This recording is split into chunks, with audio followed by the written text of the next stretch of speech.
Welcome to Just Peachy with Deb and Wendy. Growing up in the 70s in our Toronto Beach neighborhood was a time unlike any other. Bell-bottom pants, high handlebars and banana seats, water buffalo sandals, crazy adventures, and home with the streetlights. We have lots of stories to share. So sit back and join us as we reminisce about the people and the times that shaped our lives.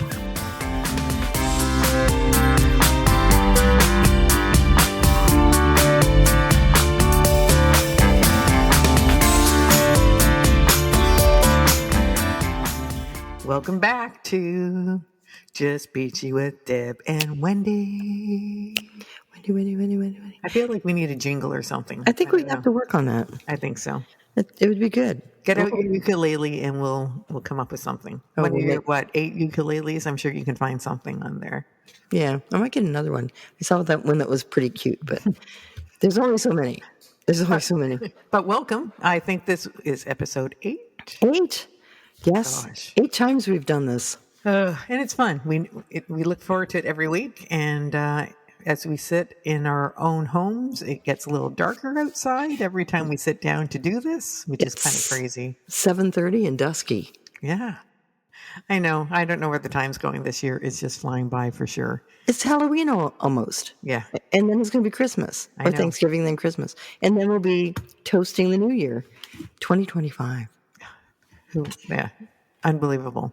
I know when I started work at my current employ, it showed that I could retire October 1st, 2026, which seemed a lifetime ago. I know. When I started September 24th, 1990, I should say. So I'm about to start my 35th year there, and I'm not sure where time has gone. That's crazy. I know. 2020 was my retirement year, and I'm like, I'm here already. How did I get there? And of course I haven't stopped and it's busy and all that good stuff, but I have kids in their 30s. And the reel keeps speeding up. I'm finding that, because this year has just flown. Yeah. I can't believe we're halfway through September, heading into October. And I don't know. I don't know. But I do have to talk about a little bit from our episode last week, talking about all my Mattel dolls, which after we finished recording, I went on eBay and I found them all for some not so bad a price, some for ridiculous prices. Yeah, so I found a 1967 Mattel commercial for my tippy toes. So I'm just going to play it for you, but I think I'm going to also put the link onto our Facebook page, which still needs to grow. So please go to Facebook, look up Just Peachy with Deb and Wendy, and please become a follower. That would be most appreciated. We would like that. But I'll play this commercial to let you know I'm not making up this doll. And this is from 1967, so I would have been 6 years old. So here it goes. Introducing Mattel's new Tippy Toes, the brand new doll who walks on her tippy toes, pedals her very own tricycle, nods her head, kicks her feet, rides her own little pony, shares her toys, and, well, the only doll who does all those things and comes with her own trike and pony is Tippy Toes, the brand new doll from Mattel. It just made me so happy, going on and seeing these things. But I did find Tippy Toes. She was $75 and in pretty good shape, but it was also $75 to ship. Oh my God. So it's like, is this worth the price of nostalgia? But I think I have a list now of, I need to get Newborn Thumbelina, Swinger, and it's Dancerina was her name. The ballerina was Dancerina. Mm. And then not Tina. Tippy Toes. No, not Tina, the ballerina. It was Dancerina. So it just made me happy. Thinking back to old times. It's nice. It's nice to have things that make you feel happy. We need that in our life, even if it's nostalgic, right? Yeah. It's something that gives you a smile, that makes you kind of, think the world's a better place because of it. That's a good thing. Yeah, it just takes you. Yeah, it takes you back to that place to before life became heavy as we get older and before we did adulting. Yes, as the saying goes. Yeah. Adulting. Adulting. We are adults. Yeah. So I just wanted to share that because I thought that great. was funny. And obviously it sold me. So, and I sold it on mom and dad. So Wendy might have to start a GoFundMe campaign. for adults. Wendy's wish list. I figure I would probably need $500 or $600 to get those $4, which is kind of crazy. So I probably won't. But if ever I win the lottery, which I didn't last night, 2 people did though. yes, which is nice to see. I think. I'll just put it on my wish list, and who knows, maybe one day. Maybe one day. Yeah. Maybe Santa Claus will come and give them to you for Christmas. You never know. Well, and one thing I have to also look for, though, for you is Johnny and Jane West. I would not have any place to put them. I did see one. But they're bendable. You can set them on a shelf. That's true. Well, they had hinges. I went the horse.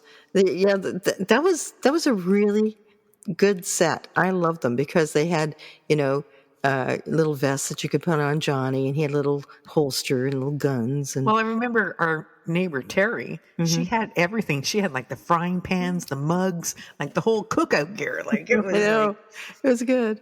Yeah. I had just the basics, but I think we might have made some things for them, and being creative out of Play-Doh. I don't know, but but I remember for show and tell. I'm in grade 5.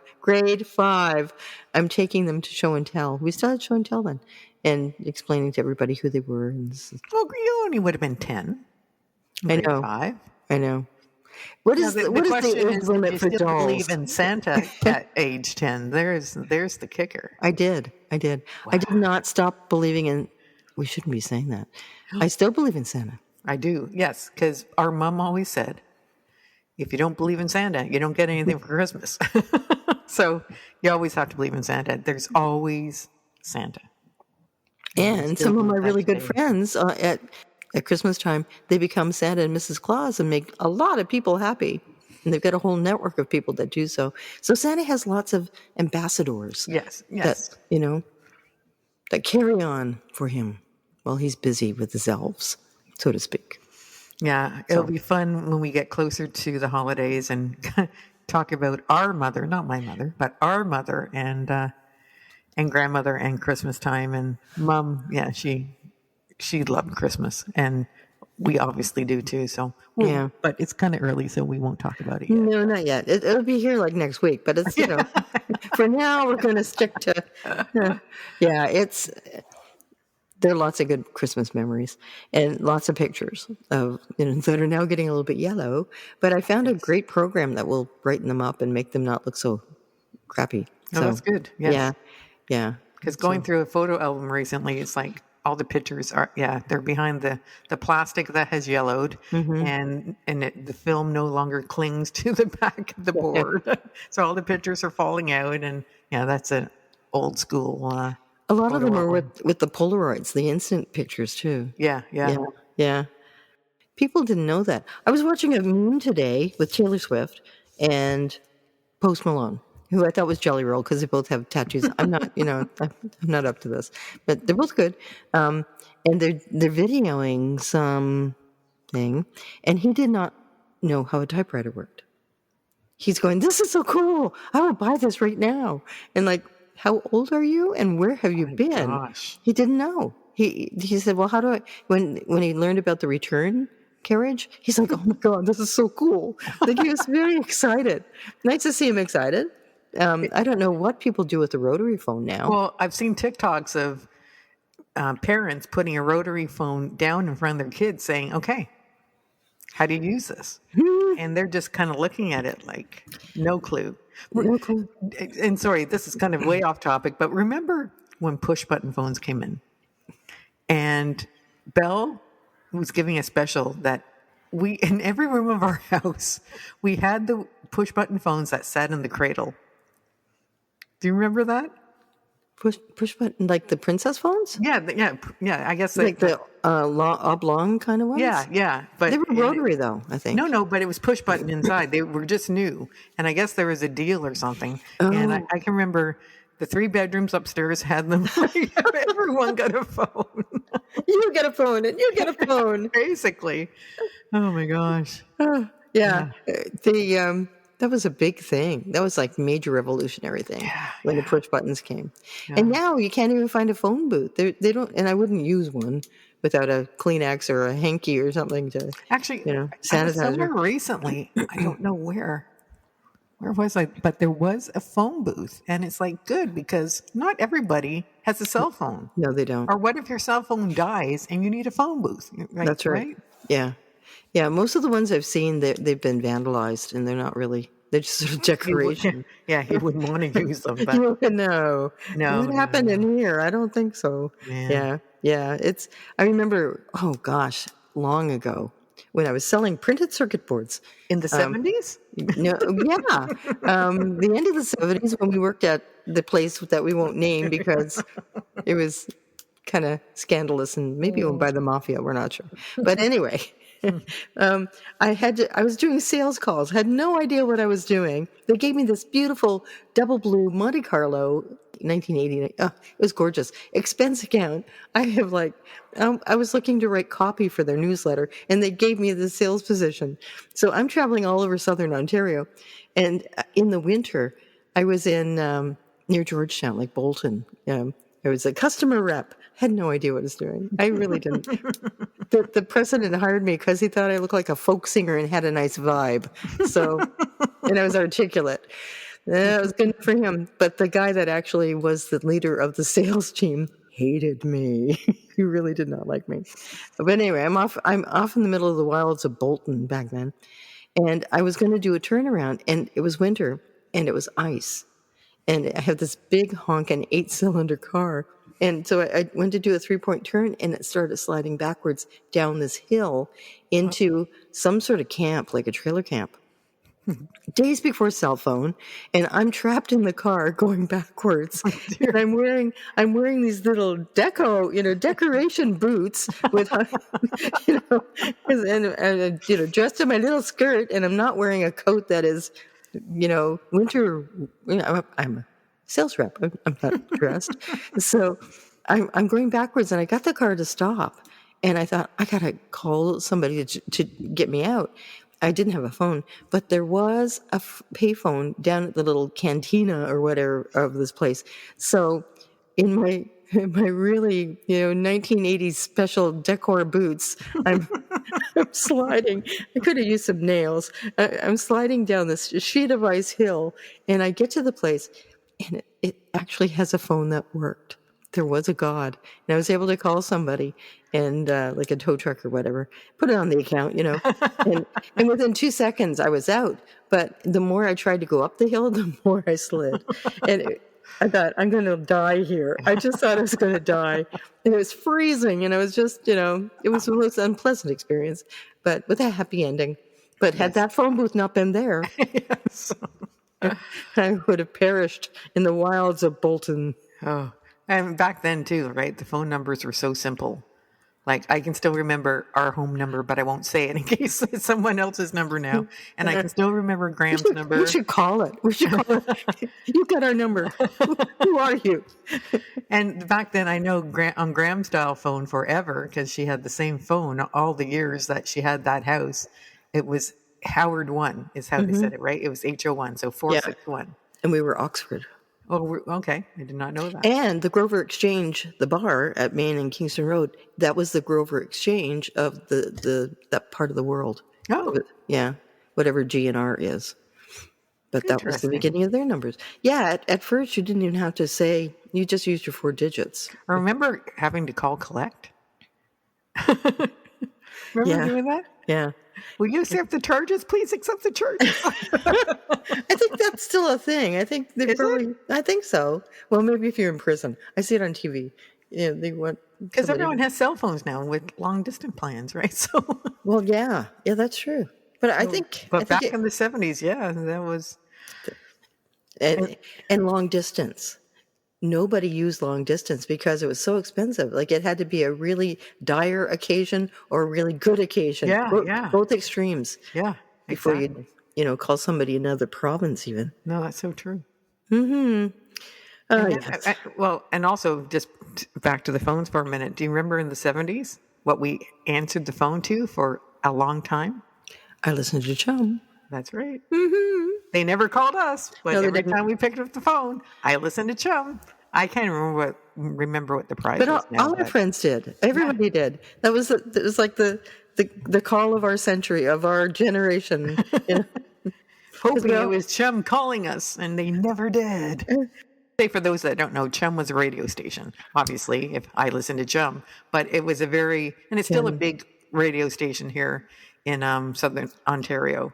Well, we've really gone off base tonight, haven't we?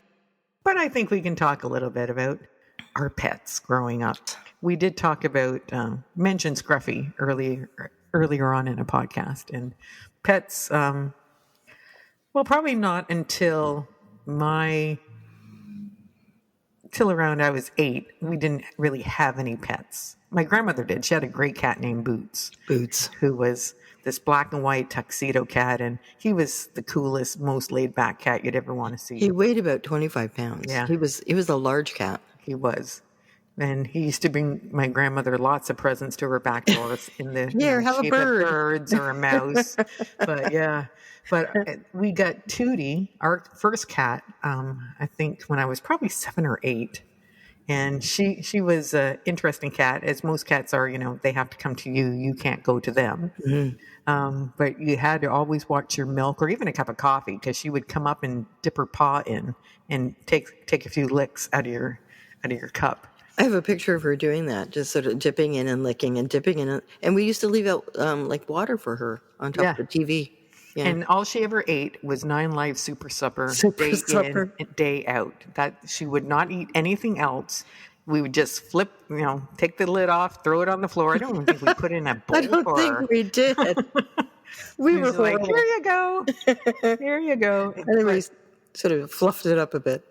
But the all-time best dog, even, I hope my dogs don't hear me talking about this, but was Scruffy. She came up to us from the beach the summer after our dad died. So he died in January 71, and it must have been late August 71. It was summer, yeah. Because that's why we called her Scruffy. She'd been down in the beach. I'm not even sure what kind of breed. We always said she was like a Heinz 57. She probably had a bit of... I think sheepdog. Yeah, some sheepdog. But she was a medium-sized dog. Yeah. But she was a hairy beast. But she showed up on our veranda one morning, and we were all excited, the 4 kids. We wake up and there's a dog on the veranda. Yeah. And my mom's like, don't let her in. No, don't pay attention to her. Leave her out there. Ignore her. And it's like, come on, Mom, please. It's like, no. So then we snuck some milk out to her. It's like, don't you go feeding her. It's like, we're not. And then it's becoming nighttime, and she's still there. She hasn't budged. No, and it's like, Mom, can we bring her in? And it's like, no, the dog's not coming in. Well, she came in. And she slept in the back porch, or started in the back porch, and where the door could close, kind of like a back enclosed veranda. And she just panicked and started scratching at the door relentlessly. Yeah. So finally my mom relented. Our mom relented. And, no, in this case, she was your mom. And so Mom opened the door, and Scruffy slept at the top of the bedroom stairs, not in anyone's room, but just at the top of the stairs outside Mom's room. Yeah. And that was the first night that Mom slept since Dad had died. Yeah.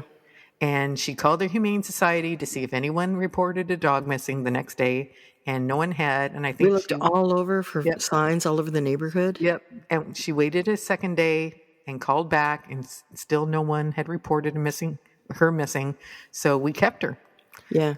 And we think she was about 1 when she came to us. We took her to the vet and had her checked, and yeah, she was a young dog, but she wasn't a puppy. No. But she came with tricks. Yeah. She was a very smart dog. You could point a finger at her and say, "Bang, you're dead," and she'd be down on the ground immediately. And she could shake a paw. And she the most intuitive dog I've encountered ever. Yeah, and I really think she was sent to us. Well, Grampy, I remember Grampy and Mom sitting at the kitchen table, and she'd been with us for a while, and he looked at her and he said, "Eileen, that dog's been sent to you from heaven." And she was so protective. We were going to save this for a babysitting story, but I used to babysit right next door where Ellen Frank lived, only they didn't live there then. There was a family with a toddler, young child, and they went off to bingo and told me that, if anybody came to the door not to open it, just to, they wouldn't be long, they wouldn't be late. So I'm, got the baby, whatever you do with a baby at that age, she's sleeping or she's settled, and banging at the door. And I'm like, oh, no, I was told not to. I was probably 15, 16. It's after Dad died because Gruff was there. And I might have opened it a crack. It was the baby's dad. And so he's not leaving, and he's getting more and more insistent, and he's bashing the door down saying, I want to see my daughter. And Scruff is next door barking her head off. She is so upset, and everybody is up in the top. Well, you're on the second floor looking down through the side house window. At our house, We're in our downstairs floor looking through the little window that looks up into that window. Yeah, I went upstairs. And I think we all had panic looks on our faces. Oh, yeah. I'll never forget that. I'm sure Mom's called the police at this point. She did. She called the cops. And Scruff is still barking. If that you had to let her out, she would have been on to that man like flies on rice. The cops came, and the people came home about that time, and they found out that he had a hunting knife in his car, and right beside him on the seat. So, and Mom did call the cops, but Scruff, if she had to let him out, the guy would have been ribbons. I think so. Mm-hmm. Yeah, we were just too afraid on our side to open the door too. What a great dog! Like she knew people. She was very psychic in lots of ways. Yeah, she knew who was good, who was bad. Yeah. Who you shouldn't be around. Yeah, for a long time with Grampy, once he started using a cane because he was losing his sight through a disease that he had as he got older. And she used to bark at him. Yeah. I think not knowing it was him at the time. Mm-hmm. But then when she realized who it was, she stopped. So we figured that whoever had her must have abused her or something. Yeah. But she had her first litter of pups at 9 years old. I'll never forget that. And they were big dogs. I can remember I had another dog, Dusty, who I got from a neighbor down the street. Her dog, Misty, had puppies. And Dusty was this beautiful blonde little puppy that I fell in love with. Like a little retriever. Yeah, I think the father was a Cocker Spaniel.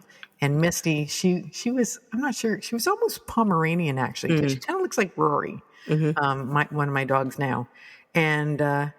And I begged Mom for this dog. And she's like, no. And then Grampy, who was always my champion. Yes, he was. Said, now Eileen. She doesn't ask for much. I hear him do that, yeah. And so I got Dusty, who later on as a puppy also tripped my mom and she broke her wrist, but that's another story. Our mother remarried in 82 and lived out west near Edmonton. Her husband, Clyde, had a dog, Dalmatian. Duke was his name. Not a very great dog. And she got pregnant again. And I think she would have been 11 or 12. No, this is really like a Bob Barker moment, because they were both kind of geriatric, those dogs. And Duke was not neutered, and he was not a show dog. There's no reason for him not to be. And poor old Scruff, she's like, hey, he goes, hey. And they had puppies. But, you talk about her being protective. In the 80s, when I went out for a visit so I had my first daughter, I had her, our quiz master, Amy, I had her in November 82. And the following summer, I went out to visit with Amy. And our mom set up a crib, set up a crib and everything. But Scruffy knew that she was one of us. Yeah. And there was a couple cats in the house, and anytime a cat tried to get close to Amy, like Scruff was there chasing it away. Like she was so protective. I think she had some sheepdog in her because she would do that. She would hurt us. She would, make sure that we were all in one area. She would hurt us, not herd. Yeah. And Scruffy was great. we had some really good pets. We've got some really good pets now, but I don't think anybody could take Scruffy's place. No, she as Grampy said, she was heaven sent, definitely. Yeah. And made such a change in our mother after that. Because That's true. She felt protected. She felt safe. She felt she could sleep at night, and it made a big difference to her mental health, as we can talk about now, which we didn't talk about then. Yeah, that's true. Or thought about, but it made a big difference. Yeah. Big difference. No, and she was like her sidekick. She was anywhere Mom was, Scruff was right there. Yep. Yeah. Yep. I'm sure that as we're talking, everybody's remembering their childhood pets and get their photo album out to say hello to them tonight. I know. And since my married life, I have a list of all the dogs and the cats we have owned with their birth dates and unfortunately some of their death dates. But it's history, and I honor them because they all meant so much for us along the way too, right? They do. I have a tattoo for a couple of them. So. I know you do. The memorial back. And ankle. Ankle too. And that's the thing about, as we're talking about the influences as we're growing up. Our life would have been so different without them. Mm-hmm. Tootie was up for Eddie. She's in a lot of our pictures when we're doing Guitars and. I mean, she was right there. And, Scruff she was part of the family. I don't think she ever slept with us. She stayed with Mom.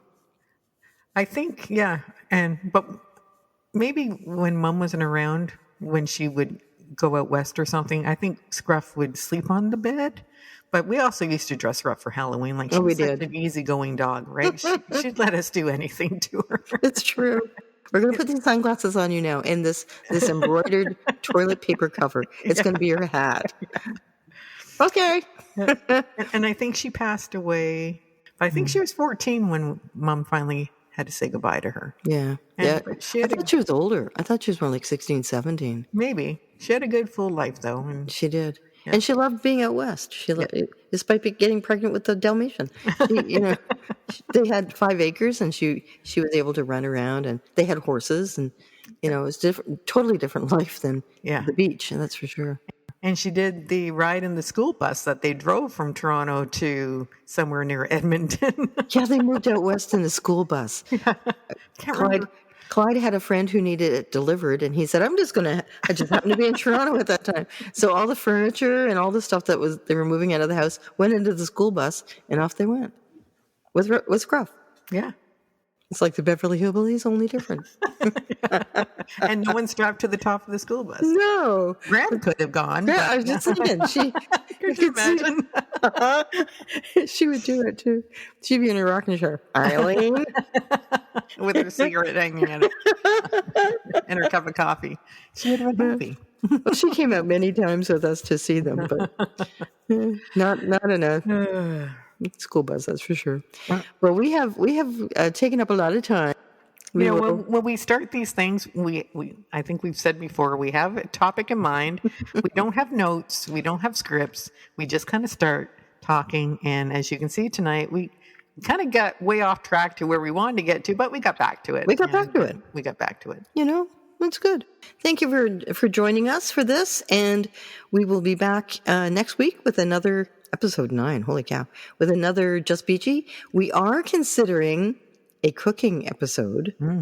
We are thinking about that. Where we'll actually be on camera and not just be talking about it. So I'm working up to that one.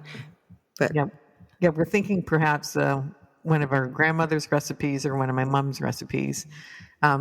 Amy, the quiz master, was thinking maybe we should do something gross like an Jello mold or something, but we can't quite bring ourselves to that. So we'll make something appetizing, and perhaps you'll want to make it at Christmas time because that's probably what we're going to be looking at.